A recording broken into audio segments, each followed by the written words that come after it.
So, hello students and my friends. Again, I come back to my channel with a new video, which is the chemical kinetic part 3. Last day, we have discussed the chemical kinetic part 2, and today we discuss about the chemical kinetic part 3, which is related to the integrated rate law method. Before words, if you like my videos, then please subscribe, like and comment and share in my videos, because जैसे ही आप subscribe करेंगे और bell icon को बजाएंगे, मेरी notification आपको मिलती रहेगी और मैं आप लोगों के लिए नए नए वीडियोस और ट्रिक्स बनाता रहूंगा। इसके लिए आप लोगों का ढेर सारा प्यार मिलना बहुत जरूरी है। सो उम्मीद करता हूं आप लोगों को वीडियो पसंद आती होगी। इसके साथ ही आज हम लोग स्टार्ट करेंगे हमारा केमिकल काइनेटिक का पार्ट 3। केमिकल काइनेटिक पार्ट 3, इसमें बहुत सारे लॉग, एंटीलॉग्स, टर्म्स की जरूरत होगी। आप लोग मेरे साथ बने रहिए। मैं आप लोगों को लॉग और एंटीलॉग्स की छोटी छोटी ट्रिक्स भी बताऊंगा जो मिनटों में निकल जाएंगी। बिना लॉग टेबल, बिना कैलकुलेटर यूज किए लॉग वैल्यूज निकाल सकते हैं हम लोग। उसकी वीडियोस भी मैं आप लोगों को दे दूंगा। चलिए नाउ स्टार्ट करते हैं आज का टॉपिक। लास्ट में हम लोगों ने डिस्कस किया केमिकल काइनेटिक्स में इंटीग्रेटेड रेट लॉ मेथड, समाकलित वेग नियम विधि, किसके आधार पर हम लोगों ने जीरो ऑर्डर देखा था। आज हम लोग उसी का हाफ लाइफ डिस्कस करेंगे। हाफ लाइफ यानी अर्ध आयु। अर्ध आयु किसकी भाई? Half life of zero order. अर्ध आयु शून्य कोटि की, यानी शून्य कोटि की अर्ध आयु। शून्य कोटि की अर्ध आयु कैसे निकाले भाई? देखिए क्या था हम लोगों का इक्वेशन लास्ट डे। हम लोगों का इक्वेशन था T equal to 1/k,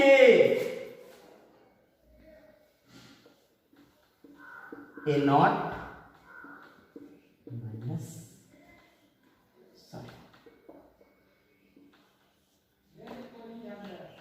A minus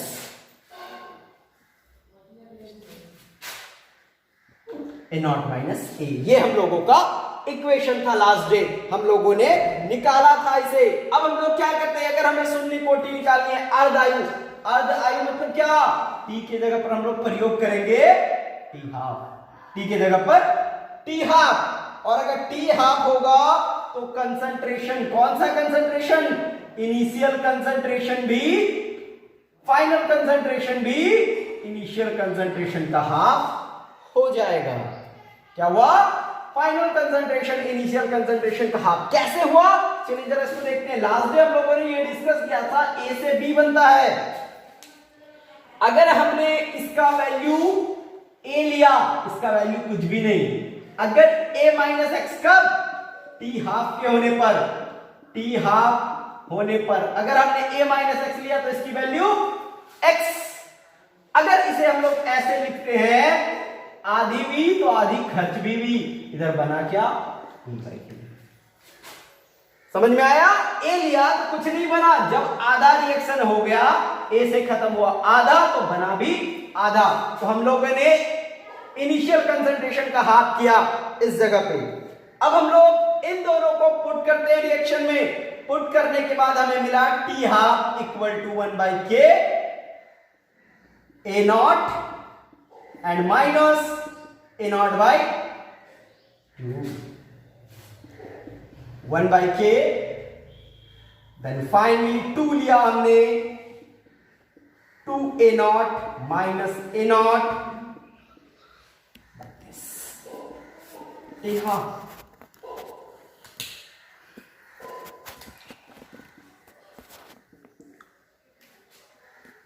अब ध्यान दीजिएगा, हमने टी हाफ लिया,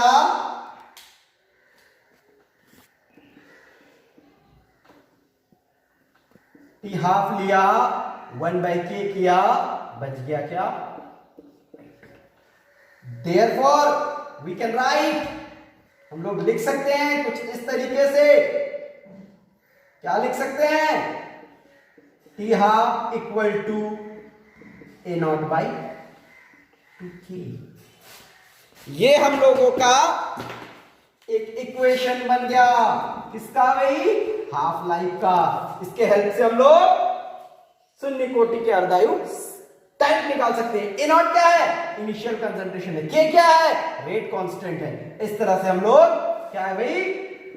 ए naught initial concentration, initial concentration प्रारंभिक सांद्रता, और ये क्या है? के दर स्थिरांक, जो कि हर के लिए अलग अलग आ रहा था। Rate constant.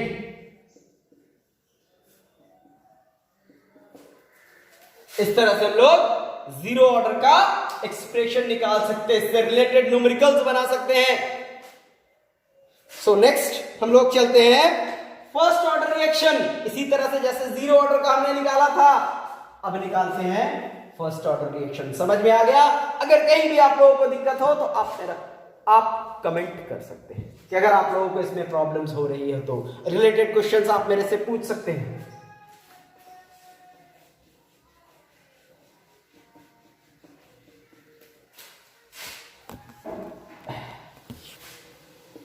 चलिए भाई, अब हम लोग निकालते हैं क्या? First order. First order reaction, first order reaction, first order क्या निकाल रहे हैं? इंटीग्रेटेड रेट लॉ मेथड से रेट फर्स्ट ऑर्डर रिएक्शन का। वो हम लोगों ने निकाला था जीरो ऑर्डर का। अब निकालते हैं प्रथम कोटि अभिक्रिया।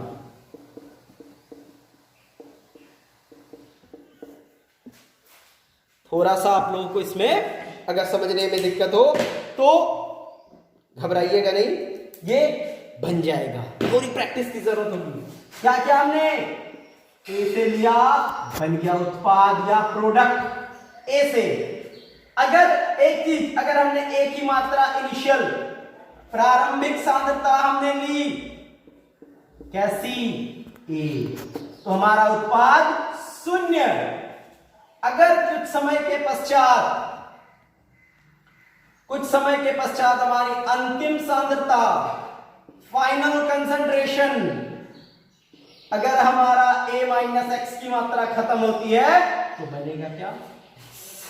समझिए, हमने सांद्रता ली a, तो हमारे पास उत्पाद कुछ भी नहीं, क्योंकि रिएक्शन स्टार्ट ही नहीं हुआ। जब रिएक्शन स्टार्ट हो गया, जितनी मात्रा खर्च हो गई वही हम लोगों का उत्पाद बना। जितनी मात्रा खर्च हुई वही हम लोगों का उत्पाद बना। अब हमें इसे देखते हैं दर समीकरण। दर समीकरण से क्या जानते हैं हम लोग? दर समीकरण से, दर समीकरण में हम लोगों ने देखा था अभिक्रिया दर बराबर के ए टू द पावर 1। किसके लिए? प्रथम कोटि के लिए। दर बराबर के ए टू द पावर 1। दर को हम लोग क्या लिख सकते हैं? Minus D A by D T. क्यों माइनस आया? क्योंकि ये अभिकारक है। इक्वल टू के ए टू द पावर 1 मतलब क्योंकि इस पे पावर 0 था जीरो ऑर्डर वाले में, और पावर 0 1 होता है। यहां पावर 1 जैसे 2 to the power 1 equal to 2, 4 to the power 1 equal to 4, इसी टाइप से a to the power 1 equal to a। इसे थोड़ा सा हम लोग अपने मैथमेटिकल कैलकुलेशन के अकॉर्डिंग कन्वर्ट कर लेते हैं। मैथमेटिकल कैलकुलेशन के अकॉर्डिंग कन्वर्ट, क्या कन्वर्ट कर रहे हैं हम लोग? इसको इस तरह से, सिमिलर टर्म्स को एक जगह पे और डिसिमिलर टर्म्स को अलग जगह पे। ये हमने कर लिया। अब क्या करते हैं? दोनों तरफ समाकलन करने पर, समाकलन मतलब इंटीग्रेशन, समाकलन करने पर जब हमने समाकलन किया तो एक सिंबल लगा, किस तरह का, इस तरीके का, minus D A by A equal to integrated की dt। अब इसका इंटीग्रेशन किस बेस पे, 1 by X D X equal to क्या होता है, ln x। 1 by X D X ln x integration के साथ, तो हमारा ये क्या होगा, 1 by A D A equal to ln a। समझ गए, हमारा क्या हुआ, D A by A, 1 by X D X equal to ln x, 1 by A D A equal to ln a होगा। इसके अकॉर्डिंग हम लोग आगे बनाते हैं, हमारा टर्म्स क्या बन गया, ln a, लेकिन साथ ही क्या, एक माइनस लगा हुआ है, तो हम लोग माइनस को छोड़ नहीं सकते हैं। k को कांस्टेंट निकाला पिछले टर्म की तरह, dt प्लस c। c क्यों, क्योंकि जब भी इंटीग्रेशन होता है उसके लिए एक फाइनल कांस्टेंट लगाते हैं, इसीलिए हमने c का प्रयोग किया। आप a b c d कुछ भी लगा सकते हैं। इसके आगे अब हम लोग क्या करते हैं, ये हमारा बन गया इक्वेशन नंबर 1। अब हम लोगों ने क्या किया, हम लोगों ने किया क्या, t को 0 सपोज कर लिया आप लोगों ने। यदि t बराबर 0 तो a बराबर क्या हो जाएगा, a0 बाई 2। या फिर हम लोग लिख सकते हैं क्या, अगर t 0 है तो अभिकारक की मात्रा a है और a के बाद a माइनस x, तो हम लोग क्या लिख सकते हैं, del a equal to a minus x और a naught equal to a, ये भी हम लोग लिख सकते हैं। अब हम लोगों का टर्म आया, क्या टर्म्स आया, ln अगर हमने लिख दिया तो हमारा बन गया ln a naught equal to c minus ln a naught equal to c। कैसे भाई, इस जगह से हमने a को a नॉट बनाया, जी हां, हमने a को a नॉट बनाया,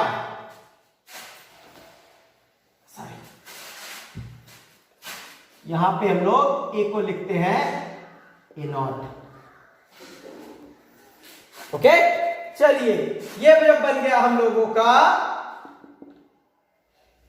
समीकरण 1 में c का मान रखने पर, c का मान रखने पर क्या हुआ, बन गया हम लोगों का एक टर्म्स। क्या टर्म्स बना, minus ln a equal to K T minus ln a not.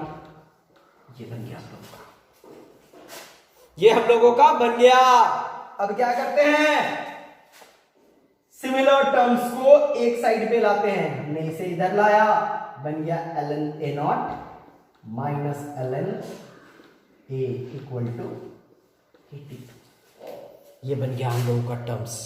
अब इसमें थोड़ा सा चेंजेस हम लोग करते हैं। क्या चेंजेस, देखिए, यदि a naught equal to a और a equal to a minus X हो तो यहां पे जब कुछ भी नहीं है तो ln क्या है, बेस e है, ln का बेस e है, ln का बेस e है। एंटी लॉग वाले वीडियो में मैंने आप लोगों को बताया था ln या लॉग जैसे भी कन्वर्ट होते हैं, पहले हम लोग इसे ऐसा लिख लेते हैं,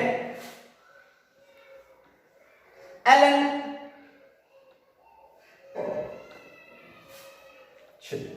थोड़ा सा चेंजेस करते हैं। क्या चेंजेस, सही तरीके से लिखने के लिए K T equal to ln to the base a minus ln to the base a minus X, इसको ऐसे भी लिख सकते हैं।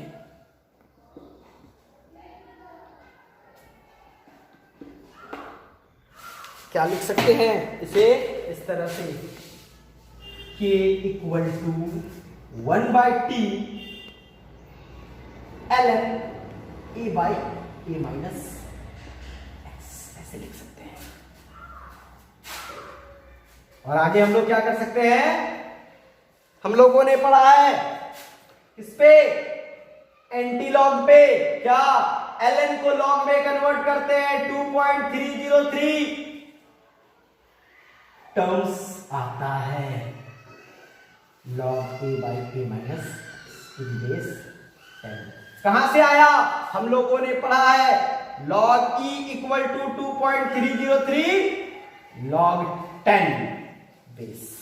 सो हमने ln e को कन्वर्ट कर दिया 2.303 log 10 में, ये यहां से आ गया। देयरफॉर हम लोग क्या लिख सकते हैं, k equal to this, otherwise t equal to भी हम लोग लिख सकते हैं 2.303 k log a/a minus two the base 10। ये बन गया हम लोगों का एक्सप्रेशन, किसके लिए, k और t के लिए। हम लोगों ने k और t का यूज करके एक्सप्रेशन बनाया फर्स्ट ऑर्डर का 2.303t log a/x। a क्या है, प्रारंभिक सांद्रता, यहां हमने लिखा है। b क्या, a माइनस x क्या है, अंतिम सांद्रता। इसके आधार पर हम लोग न्यूमेरिकल्स बना सकते हैं। अब हम लोग क्या देखते हैं, इसका जीरो ऑर्डर। अगर किसी को हो तो स्क्रीनशॉट ले लीजिएगा, आपको अगर समझने में दिक्कत हो। अगर इसमें कोई दिक्कत हो तो आप लोग मुझे कमेंट कर सकते हैं। और अगर वीडियो अच्छा लग रहा हो तो प्लीज इसे ज्यादा से ज्यादा लोगों तक शेयर कीजिए, ताकि सारे स्टूडेंट्स को इसकी जानकारी मिल सके। चलिए स्टार्ट करते हैं हाफ लाइफ। इसकी हाफ लाइफ, फर्स्ट ऑर्डर की हाफ लाइफ, फर्स्ट ऑर्डर की half life, half life of first order, प्रथम कोटि की अर्ध आयु। इससे पहले हम लोगों ने किसका निकाला था, जीरो का निकाला था, जीरो का। अब इसका निकालेंगे। हमारे पास एक्सप्रेशन क्या है, t equal to 2.303/k log a/a minus x, ये हम लोगों का टर्म है। इस तरह से अब क्या करेंगे, वही क्या, t को बनाएंगे t हाफ। अगर t हाफ बन गया तो हमारा x बन गया a/2। t अगर t हाफ हो गया, x बन गया a/2। चलिए अब हम लोग इसे पुट करते हैं, पुट करके हम लोग इक्वेशन निकालते हैं। बनता क्या है, t half equal to 2.303 k log a/a minus a/2। कहीं कोई डाउट, एक और रहने दिया, x की जगह पे a/2 पुट किया, क्योंकि a इनिशियल कंसंट्रेशन है, x फाइनल कंसंट्रेशन है। इसके अकॉर्डिंग हम लोगों ने बनाया t half equal to 2.303 k log, calculate करते थोड़ा सा, a/2a माइनस a/2। कैसे किया हम लोगों ने, देखिए यहां साइड पे a minus a/2 equal to 2a minus a equal to निकल गया a/2। सो थोड़ा सा हम लोग कैलकुलेशंस ध्यान देते हैं।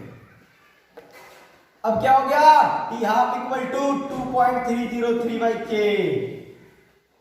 log a/a/2। टर्म्स क्या है, a/a/2, 2 कहां चला गया, ऊपर, बन गया 2.303k log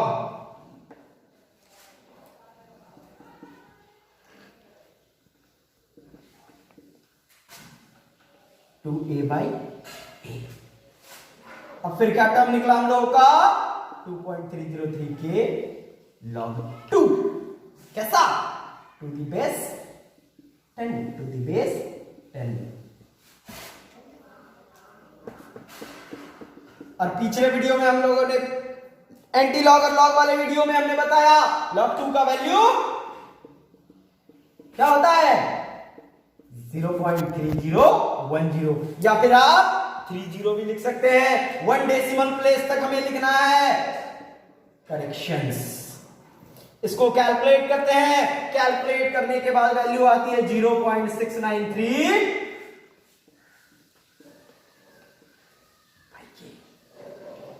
0.693 by K। That's it। इतना ही हम लोगों का निकल गया। क्या निकला? हाफ लाइफ का। ये हम लोगों का हाफ लाइफ। इसके साथ हम लोग सेकेंड ऑर्डर देख सकते हैं। सेकेंड ऑर्डर आप लोग प्रैक्टिस कर सकते हैं। सेकेंड ऑर्डर आप लोग प्रैक्टिस करेंगे। अगर नहीं हुआ तो मुझे कमेंट करेंगे कि नहीं सर सेकेंड ऑर्डर भी आप बता दीजिए। इससे रिलेटेड न्यूमेरिकल्स मैं आप लोगों को पीडीएफ में दे दूंगा और पीडीएफ से आप लोग इसका नोट्स डाउनलोड कर सकते हैं। तो हम लोगों ने पढ़ा था। सो नाउ हम लोग पढ़े थे क्या कि फर्स्ट ऑर्डर का हम लोगों ने हाफ लाइफ देखा। सो अब हम लोग देखते हैं क्या थ्रेशोल्ड एनर्जी एक है। उससे पहले हम लोग कुछ टर्म्स देख लेते हैं। एक है कोलिजन थ्योरी। इस थ्योरी का कहना है कोलिजन थ्योरी, अगर यूं कहें तो संघट्ट सिद्धांत, हिंदी पे संघट्ट सिद्धांत। इसमें हम लोग इसमें थ्योरी कंसेप्ट क्या है? इसमें कंसेप्ट ये है कि कोई भी रिएक्टेंट अगर रिएक्ट कर रहा है, जैसे सपोज कीजिए हमने ए और बी को रिएक्ट कराया, बना सी और डी। ए और बी के मॉलिक्यूल्स रिएक्ट कर रहे हैं तो सी और डी बन रहा है। ए के मॉलिक्यूल्स रिएक्ट कर रहे हैं तो सी और डी। कहना यह है कि ए के मॉलिक्यूल्स बी के मॉलिक्यूल्स जब तक परफेक्टली कोलिजन नहीं करेंगे, परफेक्ट कोलिजन नहीं करेंगे, तब तक सी और डी बनने का कोई चांस नहीं है। जब तक मेरे ए और बी के मॉलिक्यूल्स परफेक्ट कोलिजन नहीं करेंगे तब तक ये सी और डी नहीं बनेगा। अब बात आई परफेक्ट कोलिजन क्या होता है।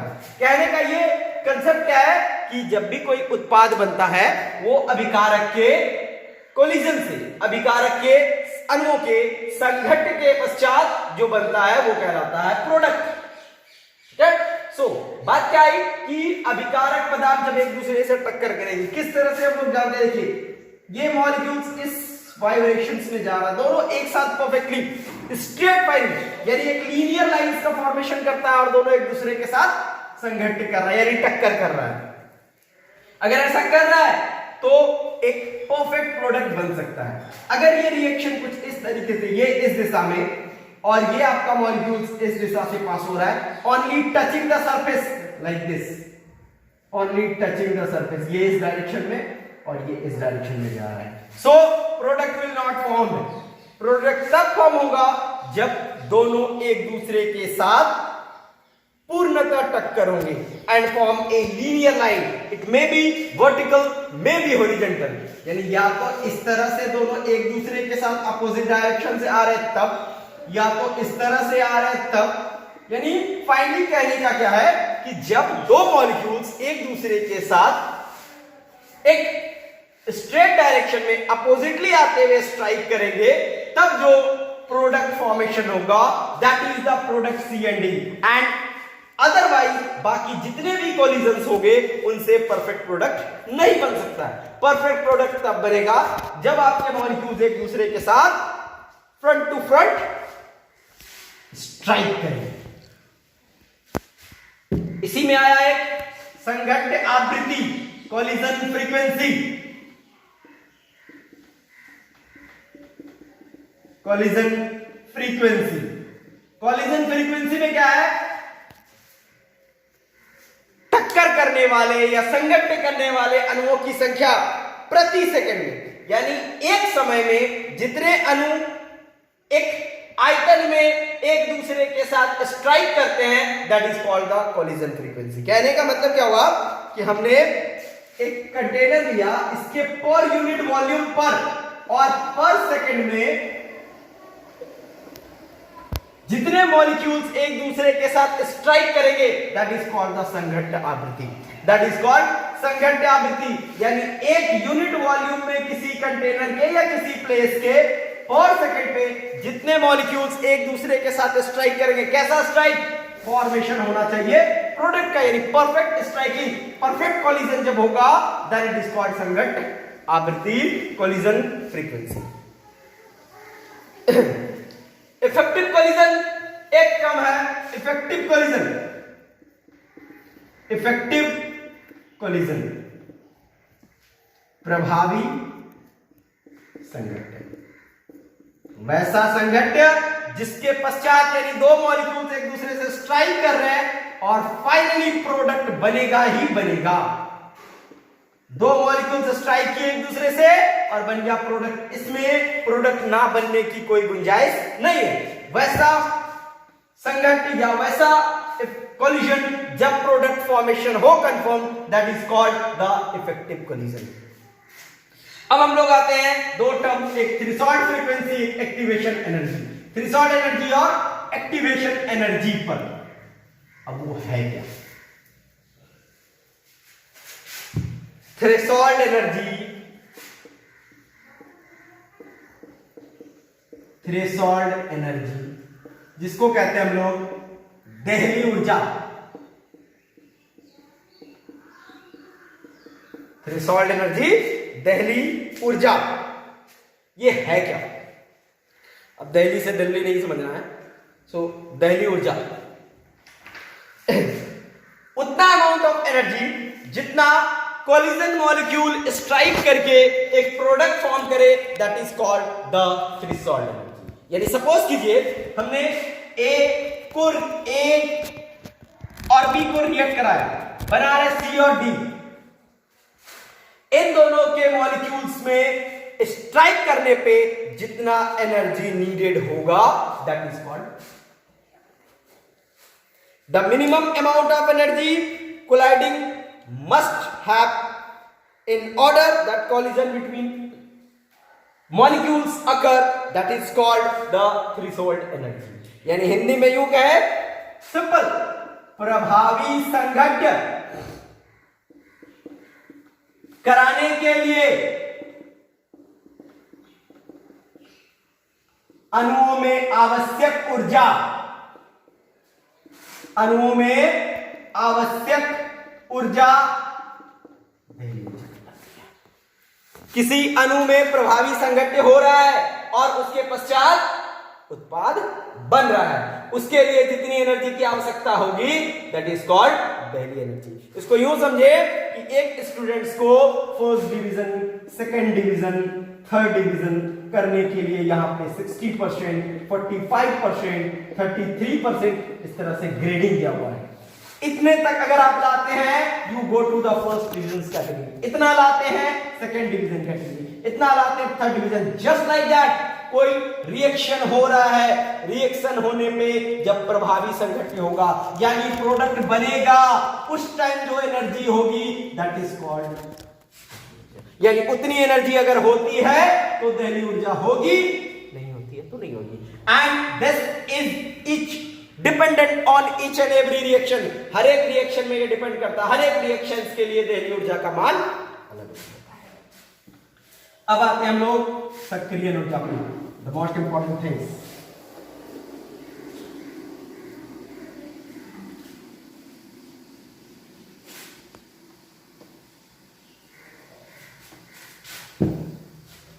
सक्रिय ऊर्जा, एक्टिवेशन एनर्जी, सक्रिय ऊर्जा, एक्टिवेशन एनर्जी, एक्टिवेशन एनर्जी क्या कर रहे हैं हम लोग? एक्टिवेट कर रहे हैं किसको?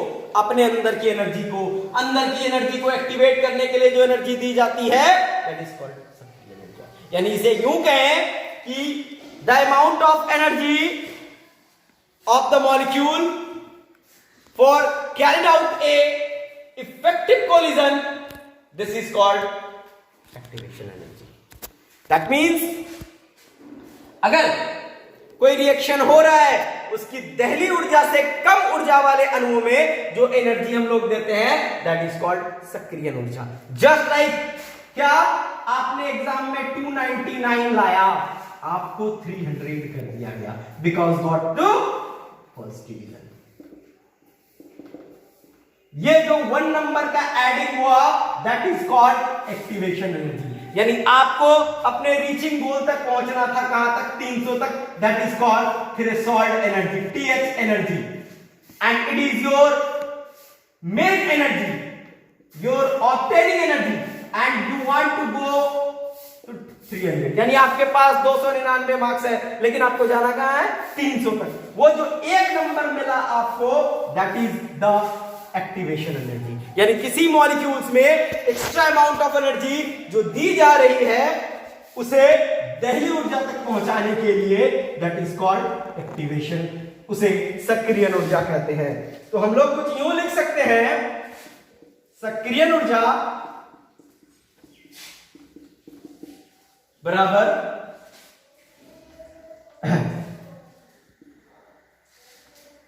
दहली ऊर्जा माइनस अभिकारक में उपस्थित ऊर्जा। इसे मैथमेटिकली यूं लिख सकते हैं हम लोग, EA equal to ER energy ET energy of threshold minus ER R for reactant, R for reactant, T for threshold energy.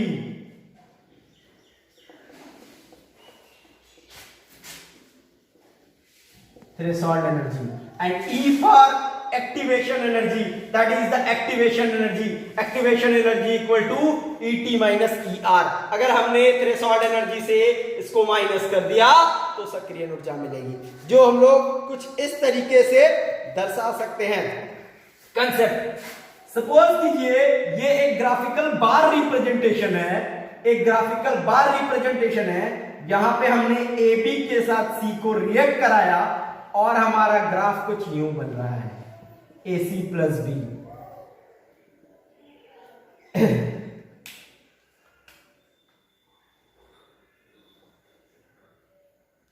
इस रिएक्शन को यहां कैरिड आउट करवाने के लिए B is removed and C is attached. ये reaction यहां तक जाएगा तो ये रिएक्शन हो सकता है। अगर ये रिएक्शन इस लेवल तक नहीं पहुंचेगा, then AC and B will not form. एक चीज ध्यान दीजिएगा, मैंने AB को ऊपर रखा है, AC को नीचे। क्यों? अगर AC ऊपर होता that means it has more energy. AC की एनर्जी ज्यादा होती है और एनर्जी ज्यादा है तो वो स्टेबल नहीं हो सकता। इसीलिए हमने ग्राफ में AB से नीचे AC को दिखाया कि इसकी एनर्जी लो हो गई है, इसीलिए अब वो रिएक्ट नहीं कर सकता है। अब रिएक्शन अगर नहीं होता है तो फिर ये यहां पे प्रोडक्ट बनके रह जाएगा। लेकिन इस AB को C से रिएक्शन करने के लिए इस state, intermediate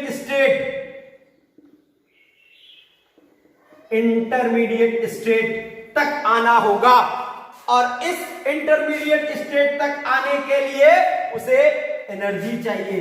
this is the reactant energy, this is the threshold energy.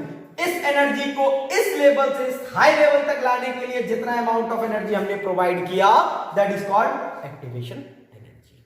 Clear? इस रिएक्शन को यहां तक लाने के लिए जितनी एनर्जी हमने उसको दी, that is called the activation energy. This is the graph of potential energy and between the progress of reaction,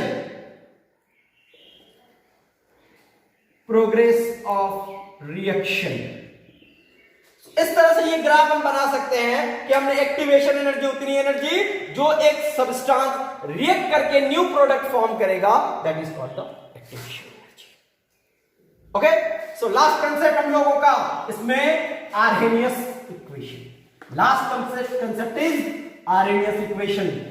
सो अगर आप लोगों ने अभी तक वीडियो और मेरे चैनल को सब्सक्राइब नहीं किया है तो आप लोग सब्सक्राइब कर दें। मैं आप लोगों के लिए कंप्लीट वीडियो पैकेजेस भी दूंगा और साथ ही साथ मैं एक स्पेशल न्यूमेरिकल क्लास दूंगा on kinetic and chemical kinetics, जिसमें सारे लॉग्स वैल्यूज को कैसे यूज करते हैं, एंटी लॉग्स वैल्यूज को यूज करते हैं। और हाँ, अगर आपको लॉग वैल्यूज और एंटी लॉग्स वैल्यू निकालना नहीं आता है तो मेरे प्रीवियस वीडियो को आप देख सकते हैं, जिसमें मैंने लॉग और एंटी लॉग दोनों के ऊपर एक वीडियो बनाई है, उसे आप देख करके सीख सकते हैं। So continue watching and please like share. So आते हैं हम लोग किस पे, आर्हेनियस इक्वेशन। आर्हेनियस समीकरण,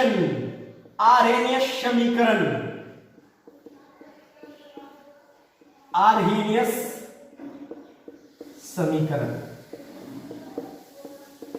है क्या?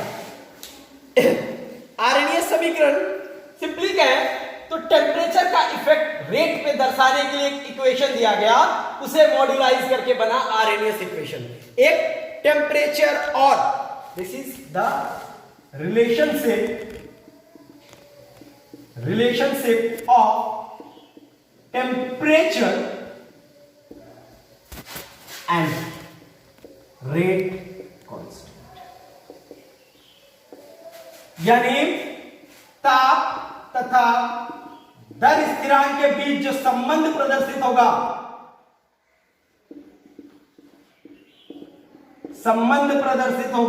That is our Arrhenius equation. इससे हम लोग आर्हेनियस इक्वेशन निकालते हैं। है क्या एक्चुअली है K इक्वल टू दर बराबर हमारा है ए, एक टर्म हमने यूज किया e to the power minus EA by RT। ये हमारा है एक रिलेशन दर और ताप स्थिरांक, दर स्थिरांक और ताप के बीच। K equal to A e to the power minus EA। EA is the activation energy, R is the rate constant, T is the temperature. I will show you R equal to rate, R equal to constant, T equal to temperature, EA equal to activation energy, मतलब सक्रियण ऊर्जा, activation energy. A एक term है, K equal to the rate constant. दो constant हमारे पास है, एक है रेट कांस्टेंट और एक constant, this is called gas constant. इसे हम लोग थोड़ा सा टर्म्स करते हैं और यह है प्री एक्सपोनेंशियल फंक्शन, क्योंकि ई हमारा एक्सपोनेंट है जो कि आप लोग मैथ्स में पढ़ते हैं।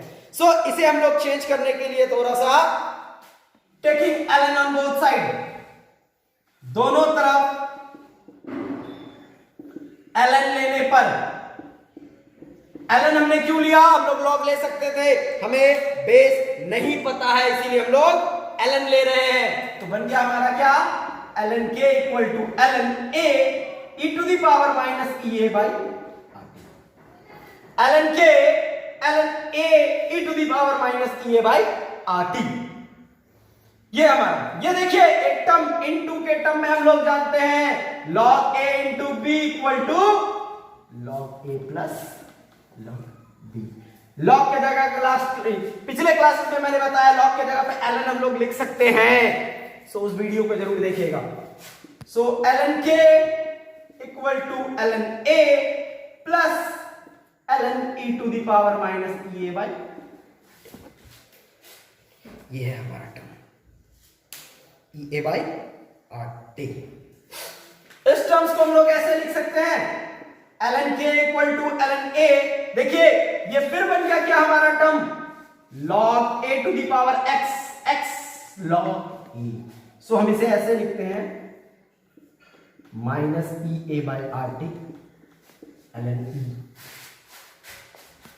ओके स्टूडेंट्स, अब देखिए पिछले वीडियो में मैंने बताया ln e इक्वल टू 1 होता है, अगर बेस कुछ हो टर्म्स कुछ हो तो सेम वैल्यूज। बन गया क्या, ln k equal to ln a minus EA by RT, ln e का वैल्यू 1। अब इस टर्म्स को हम लोग लॉग के फॉर्म में लाते हैं। क्या था हमारा, ln e equal to the base e equal to 2.03 log to the base 10। ln e का बेस जब हम log 10 में कन्वर्ट करते हैं तो 2.303 log 10 आता है। हमने इसे कन्वर्ट किया 2.303 log के कैसा बेस 10, इसे भी कन्वर्ट किया log